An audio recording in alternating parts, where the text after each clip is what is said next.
खीन एक लेहूं लटक भन जाए, जन्मत ही तेरा अंग छूटो, देखत ही मिट जाए। श्री प्राणनाथ जी की वाणी के माध्यम से ये कहने का प्रयास है कि कैसे ये जो जीवन हमें मिला हुआ है वो क्षण भंगुर है। थोड़े ही समय के बाद ये अस्तित्वहीन हो जाता है। ऐसा लगता है कि अभी अभी तो जन्मे हैं, लेकिन समय बीतने में देरी नहीं लगती। तो इसीलिए हमें ये प्रयास करना चाहिए कि हम अपने आप को पहचान करने की ओर लग जाए। मनुष्य यही सोचता है कि 50, 60 या 70 साल के बाद ही हम धर्म कर्म करें, अध्यात्म में प्रवेश करें और खुद को पहचान करने का प्रयास करें। लेकिन सत्य यही है कि मृत्यु कभी भी आपके दरवाजे में आकर खटखटा सकता है। ज़्यादातर जो नव पीढ़ी है वो नव पीढ़ी आजकल नशे में लगे हुए हैं, अनेकों प्रकार के पदार्थ में लगे हुए हैं, मोबाइल में लगे हुए हैं, जिसके कारण से वो भूल गए हैं कि जो जीवन है वो कितना नाजुक है। वो मृत्यु ये नहीं देखती है कि आप 2 साल के हैं, 5 साल के हैं, 10 के हैं, 20 के हैं या 25 के।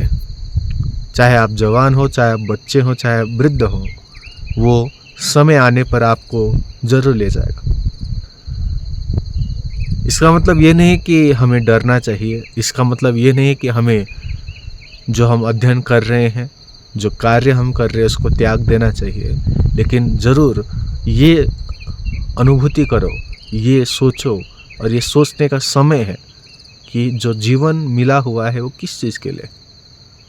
क्या तुम जो जीवन प्राप्त किए हुए हो वो सिर्फ थोड़े दिन जीने के लिए और मरने के लिए?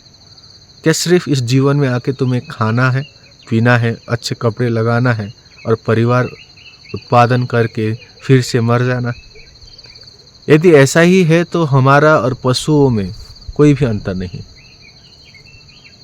हमें समझना चाहिए कि हम जब मानव तन लेकर आए हुए हैं, जब हमें मनुष्य जीवन मिला है, हम अपने आप को बुद्धिमान कहते हैं। तो बुद्धिमान होने का अर्थ क्या है?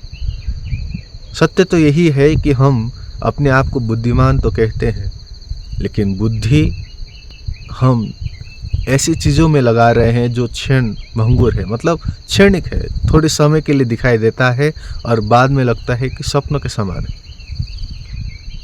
तो इसीलिए जो हमने प्रार्थना करके हम यहाँ पे आए, इस जीवन को मिला और हम इस जीवन में ये महसूस करने का प्रयास करें कि जो शरीर है उससे परे हम हैं। यदि हम शरीर ही नहीं है तो हम कौन है? ये अनुभूति धर्म में प्रवेश करके ही होगा। इसीलिए अपना जो धर्म है, एक धर्म जो परमात्मा है, उसकी ओर लग जाओ। तुम्हारे माता पिता जब तुम्हें कहते हैं कि कुछ धर्म कर्म करो, इसका मतलब सिर्फ पूजा पाठ के लिए नहीं कहा जा रहा है।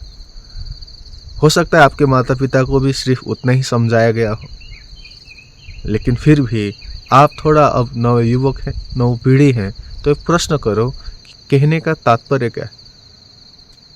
तो इसीलिए मैं सभी जन को चाहूँगा कि आप अपने आप को पहचान करने के लिए थोड़ा प्रयास करें, इस जीवन को सदुपयोग करें कि सच में ये जीवन हमें मिला है तो उसका उपयोग करें, और अंतिम में यही कि इस जीवन को इतना ऊंचा ले जाएं जहां सब कहें कि हाँ, आपने अपने जीवन के लक्ष्य को पूर्ण किया है और आपको भी ये लगे, अनुभूति हो कि आपने सही अर्थ में आपने जिया है।